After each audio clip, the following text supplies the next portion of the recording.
덕이란 오늘 그 본문 말씀에 있는 대로 덕을 세우라라고 얘기합니다. 그 덕이란 이 개념이 상당히 좀 막연하죠. 그러나 성경에서 말하는 이 덕의 그 의미란 뭐냐면 생명이라는 것과 연결이 되어 있고 생명, 그 다음에 이 함께 더불어 산다라고 하는 그 공의를 이루어가는 일입니다. 이 공의라는 것이 우리가 그 단어도 잘못 이해를 하고 있는데요. 하나님의 심판 혹은 하나님의 엄위하심, 이것을 공의라고도 말하지만 또 다른 그 한문으로 쓸 때 서로 함께할 그 공자를 써서 공의라고 할 때는 social justice, 그것을 공의라고 한다라고 하는 겁니다. 그 social justice, 그 공의의 의미는 무엇이냐 하면은 함께 더불어 사는 것입니다. 함께 더불어 산다. 그래서 이 함께 더불어 산다 혹은 생명이라고 하는 이 단어가 사실은 그 간단해 보이지만은 그 단어 속에 담겨 있는 그 장엄함이라는 것이 있습니다. 그 장엄함. 우리는 보통 하나님의 은혜가 크십니다. 하나님의 은혜가 우주적입니다. 라는 그런 표현을 합니다만은 이 하나님의 그 은혜가 가장 극대화돼서 나타난 것이 뭐냐 하면은 이 생명이라고 하는 존재가 만들어진 거예요. 이 생명이라는 가치가 없을 때 무슨 우주가 아무리 장엄하고 장대한들, 광대한들 그것이 무슨 의미가 있겠습니까? 아무도 만들어낼 수 없는 이 생명의 가치. 이 생명이라고 하는 것은 정말 장엄한 어떤 시간과 공간, 그 역사, 이 모든 것을 다 담아내고 있는 아주 웅장한 그런 거대한 것이라고 하는 것입니다. 사도 바울이 에베소서에서 교회가 가지고 있는 그 장엄함에 대해서 말을 하고 있지만 교회라고 하는 의미 역시 이 생명이라고 하는 단어와 분리되어 버리는 때에는 교회 역시 아무런 의미가 없다라는 것을 우리가 기억을 하셔야 됩니다.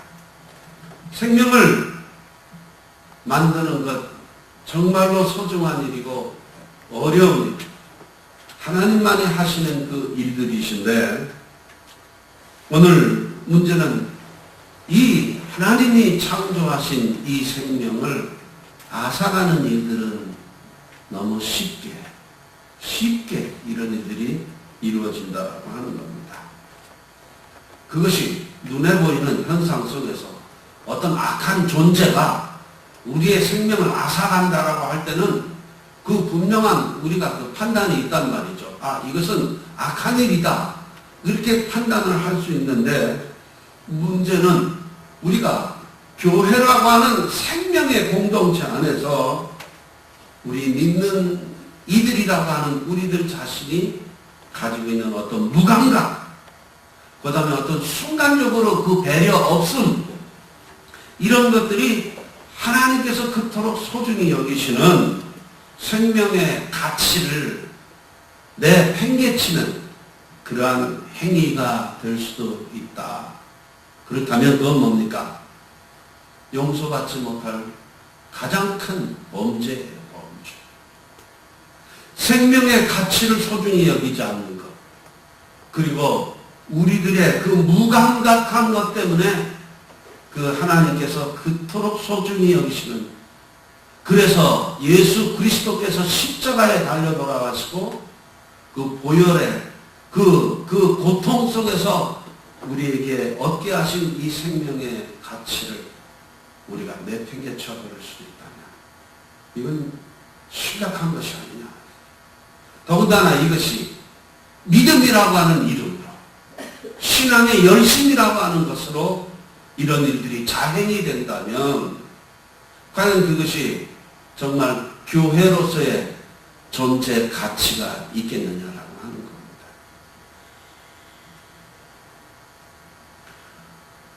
본질을 우리가 추구하셔야 됩니다.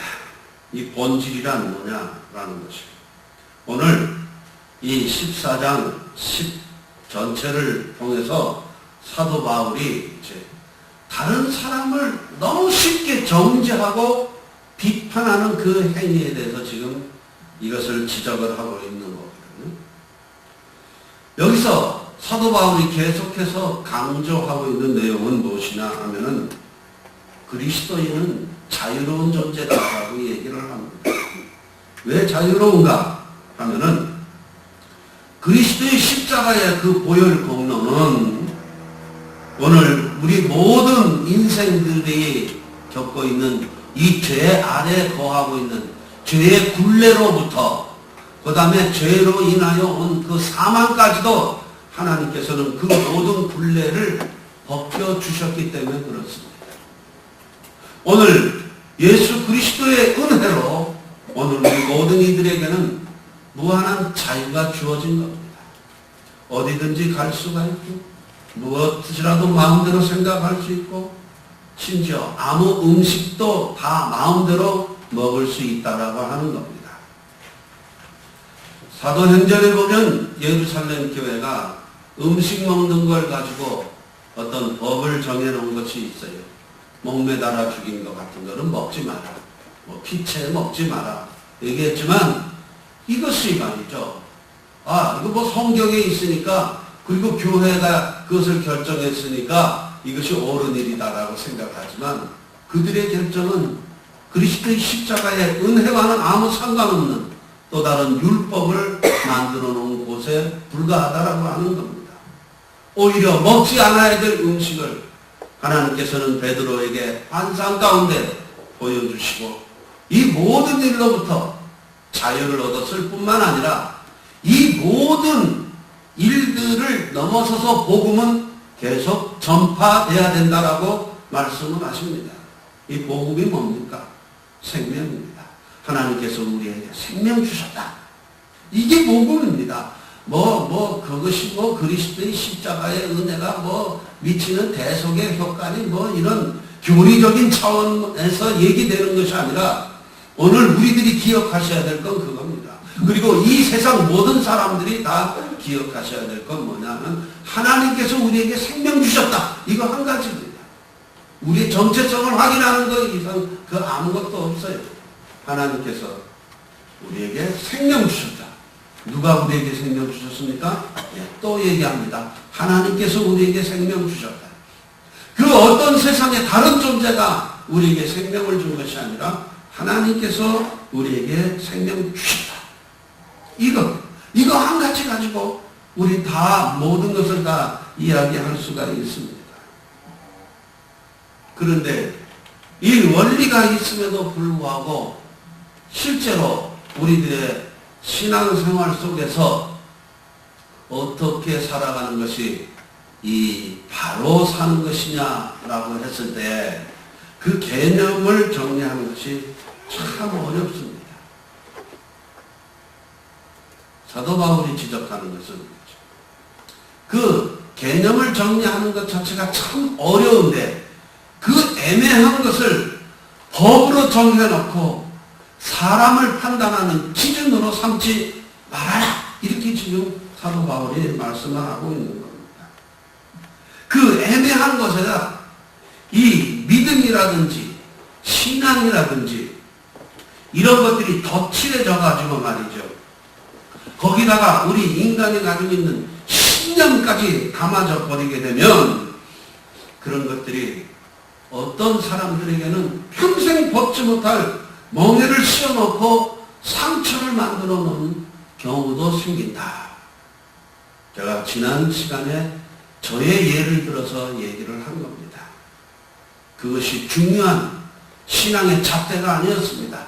근데 그 신앙의 잣대가 되지 않은 것들을 가지고 잣대로 평가했을 때 저는 교회에서 늘 그치 저거는 하나님을 배반하고 예수님을 배반하고 그런 그 배도자로서 살아가도록 교회가 만들어놨습니다.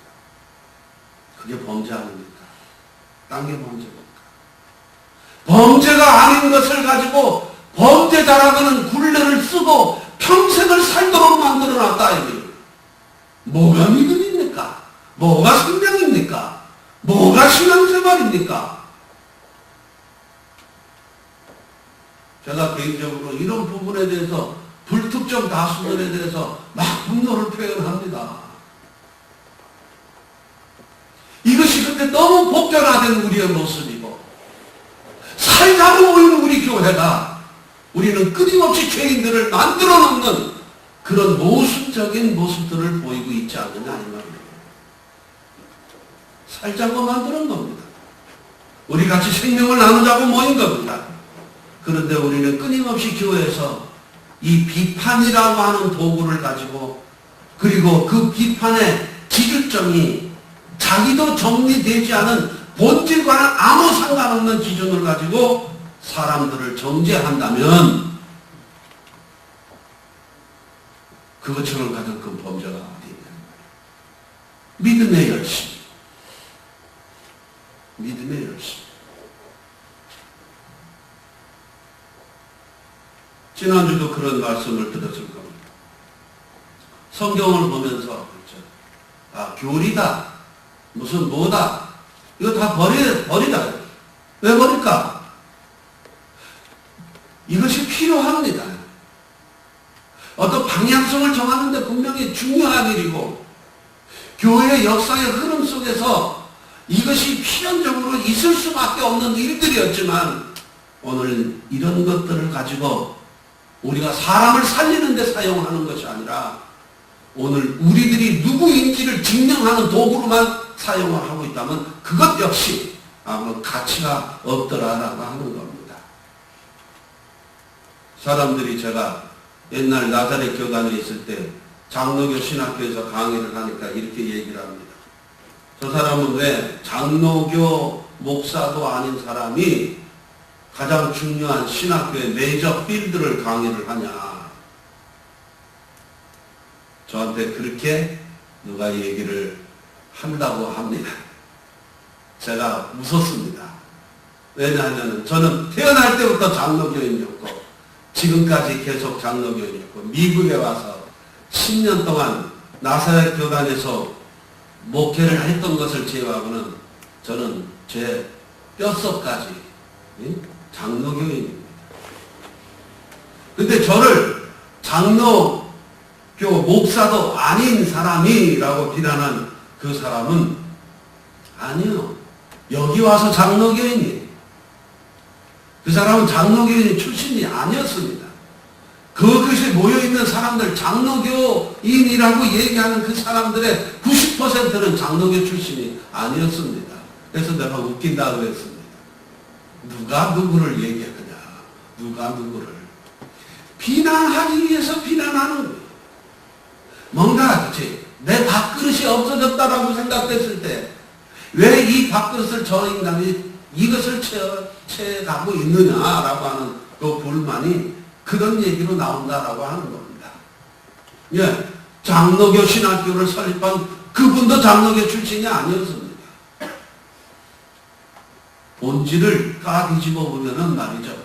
사람들이 전혀 아무런 근거도 없는 것을 가지고 그저 사람을 비판하는 잣대로 만들어버립니다.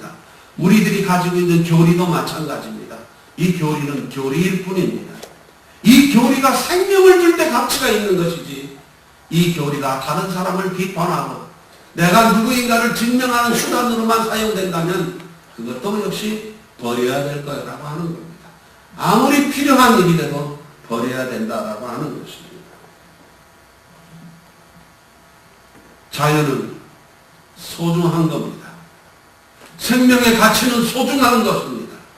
하나님께서 우리를 십자가의 은혜를 통해서 영원한 생명을 주셨다라고 했을 때 이 영원한 생명은 모든 사람들에게 값없이 공평하게 모두에게 다 주어진 것이기 때문에 우리와 다른 양태의 다른 삶의 모습, 다른 생각을 가지고 있다 해서 오늘 그 생명의 가치를 무시할 이유는 누구도 갖고 있지 않다라고 하는 겁니다. 누구도 갖고 있지 않아요. 우리가 누구이길래 감히 하나님의 영역에까지 들어가서 사람을 정죄하고 심판을 하느냐 이거예요. 언제부터 하나님께서 이 교회를 세상 법정으로 만들어놔서 사람을 정죄하는 것으로 만들어놨냐 이거죠. 우리 교회가 그렇다는 것이 아닙니다. 많은 교회가 갖고 있는 가장 큰 문제, 가장 그들이 가지고 있는 신앙적인 열정 때문에, 그들이 가지고 있는 확실한 신념 때문에 사람들이 그 앞에서 죽어간다면 나는 아무리 그 신념이 좋고 아무리 그것이 꼭 있어야 될 일이라도 버려야 된다라고 얘기하는 사람입니다. 성경은 하나님의 말씀입니다. 그러나 이 성경을 가지고 사람을 살리는 수단으로 삼지 않고 이 성경을 가지고 사람을 정죄하고 심판하는 도구로 쓴다면 성경도 버려야 된다라고 저는 얘기를 하는 사람입니다. 성경까지라도 버려야 된다. 그 사람에게는 있죠. 성경은 분명히 하나님의 말씀입니다. 우리에게 생명 주시는 하나님의 말씀입니다. 그런데 이 생명 주시는 하나님의 말씀을 수없이 많은 사람들이 잘못 오용하고 있다면 차라리 성경에 없는 것이 다 낫지 않겠느냐라고 저는 얘기를 하는 겁니다. 그것이 제가 이 성경에서 발견한 하나님의 진정한 뜻이고 진정한 의도입니다. 그래서 성경은 저에게 가장 중요한 가치를 갖고 있지만 만일 여기에서 이 하나님의 본질적인 그 참된 의미를 찾지 못한다면 그 사람에게는 성경이 사람을 살리는 도구가 아니라 사람을 죽이는 칼에 불과하다는 아무리 귀한 하나님의 말씀이라 할지라도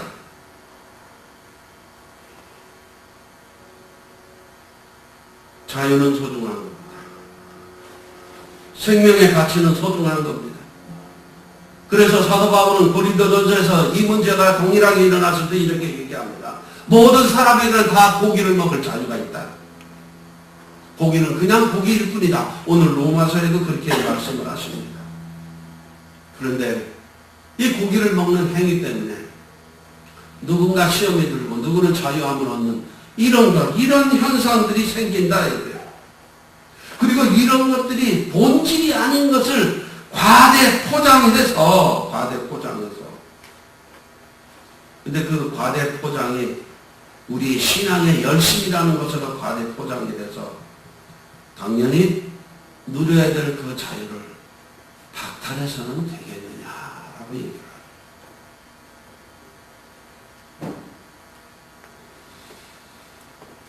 징기스칸 아시죠?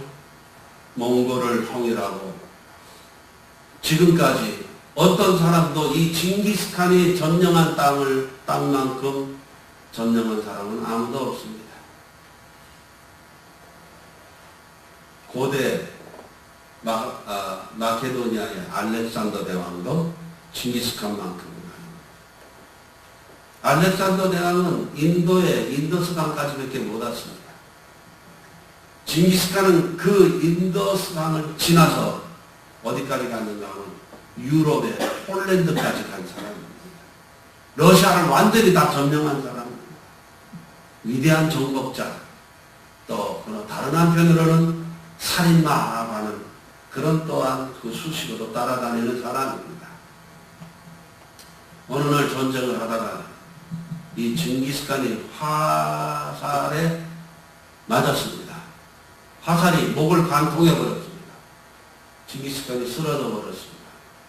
3일 동안 징기스칸이 정신을 잃고 쓰러져 있다가 처음에 딱 깨서 한 말이 뭔지 아십니까? 목이 관통당한 거죠. 마유주가 먹고 싶다. 이랬습니다. 마유주가 뭔지 아시죠? 말 젖으로 담궈 만든 술이 마유주입니다. 몽고에는 마유주밖에 없죠. 이 3일 동안 혼수 상태가 턱 깨어나서 처음 한 얘기가 그렇지. 마요주가 먹고 싶다. 그 얘기를 들은 그 부하 한 사람이 마요주가 없었어요. 그 징기스칸의 진영에는. 그러니까 이 마요주를 갖다가 얻기 위해서 적진으로 들어갑니다. 그래서 거기서 마요주를 고생해서 조금 훔쳐가지고 와가지고 징기스칸에게 마요주를 먹이는 장면이 나옵니다. 오늘 본문에도 언급있죠. 술 먹는 사람은 다 개다. 그렇게 얘기하시겠습니까? 어느 순간 어떤 사람에게는 이 술이라고 하는 것이 생명을 살리는 약이 될 수가 있고, 그 술이라고 하는 것이 그 사람을 한 생명을 살리기 위해서 자기의 생명을 내던져버리는 그 엄청난 헌신을 담아내는 수단이 될 수도 있다라고 하는 겁니다. 단순히 술은 먹고 취하면 안 된다. 이런 단순한 생각만 가지고 술에 대한 개념을 가져서는 안 되는 것 아니겠느냐라고 하는 겁니다. 사람들이 또 얘기합니다. 성찬식 때 포도주를 쓰는 것이 가합니까? 아니면 포도즙을 쓰는 것이 가합니까? 여러분은 어떻게 생각합니까? 처음에 교회를 안 다닌 사람이 교회를 처음 와가지고 성찬식을 하는 그 누구나 하는 얘기가 있습니다. 그 이왕이면 좀 큰 잔에다가 담아주면 좋겠는데. 그리고 성찬을 받으면은 그렇게 받아가지고 이렇게 하는 것이 아니라 어른 앞에서 술 마시듯이 뒤로 돌아가지고 이렇게 마십니다. 옛날 술 마시는 버릇을 가지고 성찬을 하죠. 성찬은 포도주로 하면 안 되는 겁니까? 아니면 포도즙으로만 해야 되는 겁니까? 어떤 겁니까? 그거 가지고 엄청 많이 싸웁니다. 예. 근데 간단합니다. 예수님도 포도주 마셨습니다. 맘 놓고 마셔도 됩니다. 성찬식 때 포도주로 하셔도 됩니다. 아니 목사님 그러면은 교회가 전부 술 취한 사람으로 망가질 텐데요. 예, 그 부작용이 있죠. 그러나 포도즙이라고 하도 그 속에는 알코올 성분이 다 있습니다. 포도주는 알코올 성분이 좀 많은 것 뿐이고 포도즙은 알코올 성분이 좀 낮은 것 뿐이에요. 포도즙이라는 것을 만들어지는 순간부터 그 속에 포도에 있는 알코올 성분이 발효돼가지고 모든 와인에 모든 주스에는 다 알코올 성분이 다 있단 말이죠. 본질적인 것이 아닌 걸 가지고 이 포도주냐 포도즙이냐 이걸 가지고서는 누구 신앙이 더 오르냐 가지고 계속 싸웁니다. 안식교 사람들이 그렇게 얘기를 합니다. 돼지고기를 먹지 말아라. 오늘 아침에 제가 인터넷을 검색하니까 돼지고기를 가장 맛있게 하는 집 이야기가 또 나와 있습니다. 가보고 싶습니다. 제가 메모해놨습니다. 부산입니다.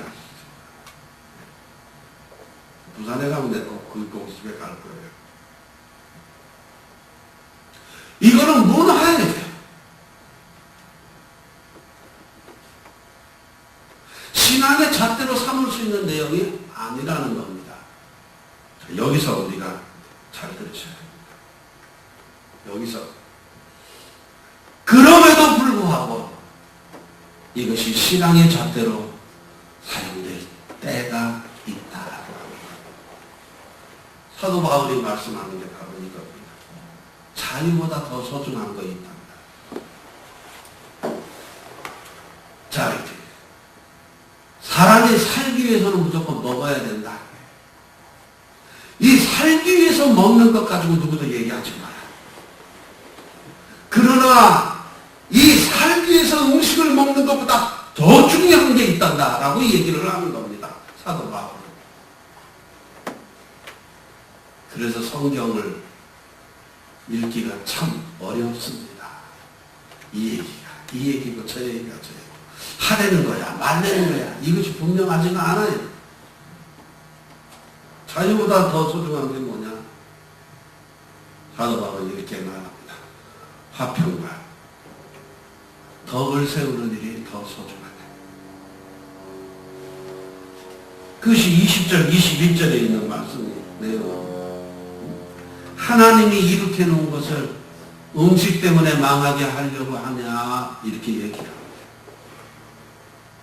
다 깨끗하다. 다 깨끗하다. 다 깨끗한데 그리고 다 자유로운데 우리가 가지고 있는 그 자유로움이 어떤 사람에게 또 시험에 들게 한다면 우리가 가지고 있는 그 자유를 절제해라라고 얘기를 하는 겁니다. 신앙생활은 절제입니다. 할 수 있는 것과 할 수 없는 것의 구분이 아니라 할 수 있음에도 불구하고 안 하는 것, 이것을 우리를 절제라고 이야기를 합니다. 절제입니다. 절제. 믿음이 약한 사람들이 그들의 잣대로 사람들을 정죄한다면 자유로운 사람들 역시 그 믿음이 약한 사람들에게 끊임없이 상처를 주고 있다라고 하는 겁니다.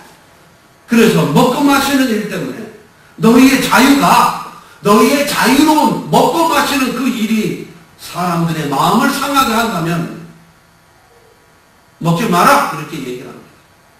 그러나 먹지 마라 이렇게 얘기하기보다는 사도 바울은 이렇게 표현합니다. 나는 그런 사람들 때문에 평생 고기를 먹지 않겠다라고 그렇게 결심을 했다라고 얘기를 합니다. 그것이 고린도 전서에서 사도 바울이 표현하고 있는 내용입니다. 난 그래서 고기 안 먹는다. 고기를 먹을 수 있다. 자유도 있다. 그러나 내가 고기를, 우상에 바쳐진 고기를 먹는 것 때문에 믿음이 약한 자들이 또 그것 때문에 실족해서 넘어질까봐 나는 고기를 먹지 않겠다라고 얘기를 합니다. 예수께서 말씀을 하시죠. 어린아이 하나를 실족해 하면 차라리 그 연자 맷돌을 그 목에 걸게 하고 바다에 집어넣는 것이 차라리 낫다. 연자 맷돌이라는 게 뭡니까? 소나 말이 이 맷돌을 갖다가 돌리는 큰 거예요. 사람들이 거기에다가 곡식을 넣어서 거기서 밀가루를 만들고 큰 소가 끌고 말이 끄는 그런 그 맷돌, 연자 맷돌이라고 얘기합니다. 그것을 그 아이의 목에 걸어가지고 차라리 바다에 빠뜨리는 것이 훨씬 더 낫다. 한 아이를 실족케 하는 것이. 그것이 차라리 더 낫다라고 이야기합니다.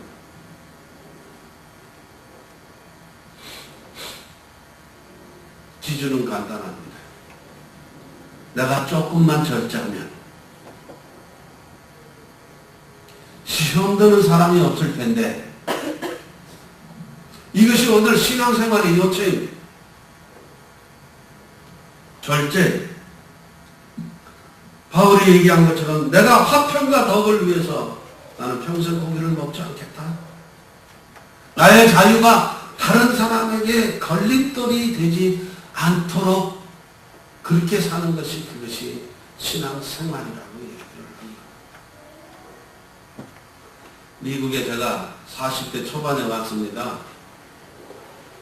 제가 미국에 와가지고 여러 가지로 사는 것이 힘들었지만 가장 즐거웠던 것 하나는 맨발에 샌들을 신고 다니는 일이었습니다. 그리고 청바지를 입고 다니는 것이었습니다. 그때 교인들도 별로 없었고 신나게 여러분 이 양말을 신고 신발을 신는 거라고 맨발로 신발을 신는 거하고 한번 해보세요. 얼마나 그 기분이 상쾌한지 아십니까? 맨발. 제가 여기다 이렇게 써 맨발의 청춘의 자유를 넥타이 속에 가두어버린 나의 40대. 어느 날 저 뒤에 웃고 계신 정현선 집사님 어머니 유건사님이 저한테 말씀을 하십니다. 목사가 그게 뭡니까? 맨발 너무 좋은데요. 덕을 세우세요. 예. 저 그때 한마디로 이해하고 그때부터 맨발 안 합니다. 넥타이 맸습니다. 목사처럼 보이는 것이 사람들에게 평화롭고 평안을 주고 사람의 마음을 편안하게 한다면 그렇죠. 내가 그렇지 꼭 내 자유로 목사는 뭐 청바지 못 입어? 왜 목사는 뭐 그냥 뭐 민티 입으면 안 돼? 목사는 뭐 샌들 신고 다니면 안 돼? 이거 이야기하기 전에 사람들에게 그것이 불안해 보이고 말이죠. 응? 안정감을 주지 못하고 한다면 그렇지 그 목사로서의 그 위치를 지키지 못한 거 아니냐 이 말이에요. 저 한마디로 딱 순종했습니다. 예, 양말 신었습니다. 그리고 샌들 벗었습니다. 그리고 구두 신고 다닙니다.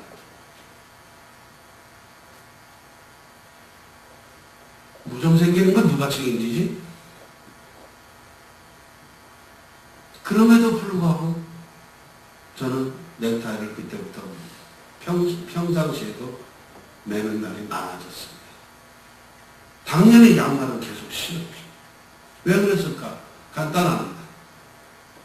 본질이 아니지만 그것이 모든 사람들에게 기쁨을 준다면 아니 김정인이가 목사처럼 보이는 것이 모든 사람들이 다 편안해진다면 그렇게 하세요. 뭐가 문제냐? 그렇게 한다. 임상옥이라고 하는 그 상인의 이야기 아시죠? 그리고 제주도의 큰 상인이었던 김만덕이라는 사람의 이야기를 통해서 우리는 굉장히 그들을 존경하는 마음을 갖습니다. 왜 그렇습니까? 임상옥은 그의 삶은 철저하게 70%의 삶이었습니다. 70%는 뭐냐면 내가 누릴 100%에서 30%는 늘 절제한다. 먹는 것도 30%. 모든 것 다 30%.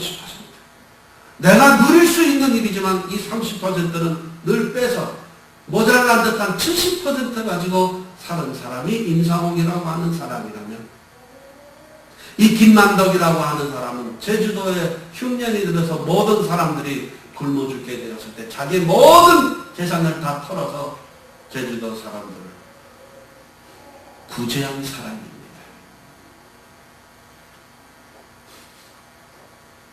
교인들이라고 예수를 믿는다고 해가지고 좋은 옷을 입고 싶은 마음이 없겠습니까? 나는 이 70%만 가지고 30% 부족한 듯이 살아내는 그 절제해야 된다는 것 때문에 내가 좋은 옷을 입어야 될 것, 이것을 포기해야 되는 겁니다. 저는 크게 사람의 마음을 막 흥분시키는 그런 간증거리는 없습니다만 저는 이런 잔잔한 간증거리가 많습니다. 신학교 졸업할 때 아버지가 학교 졸업을 했으니까 선물을 하나 주겠다.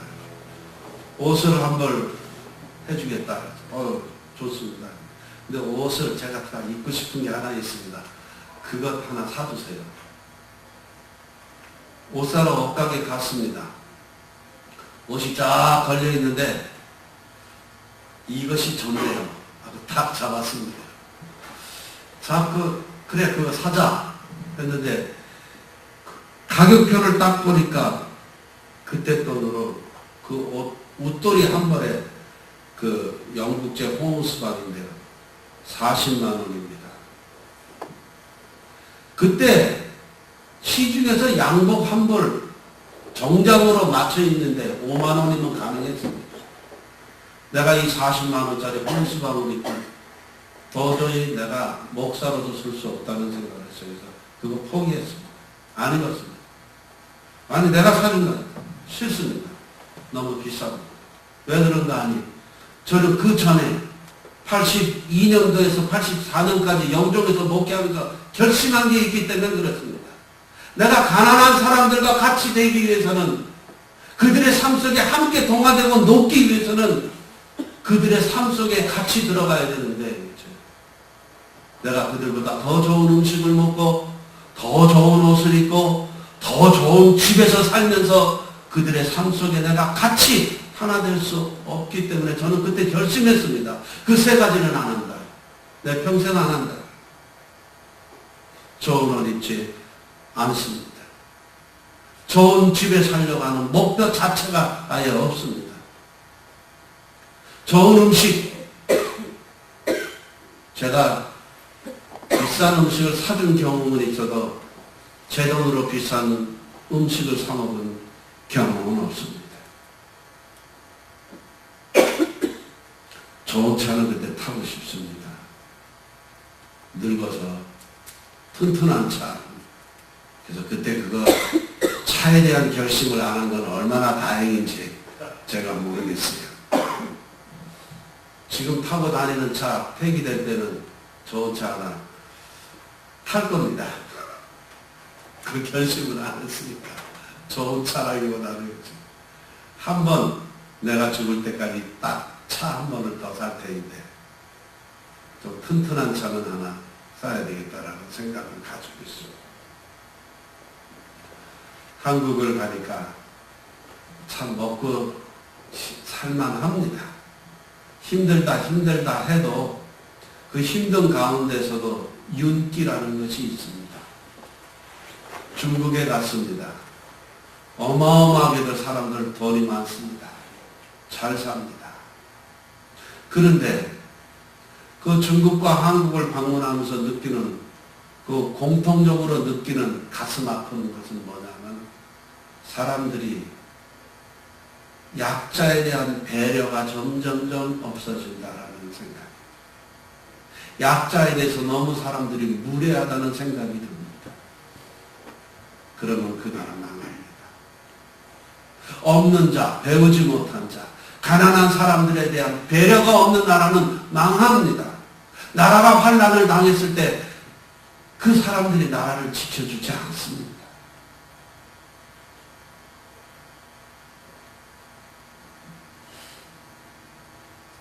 사도 바울은 고린도 10장에서 이렇게 얘기를 합니다. 모, 가, 모, 유, 모, 가, 모, 더. 머리에 좀 탁 외우고 삽니다.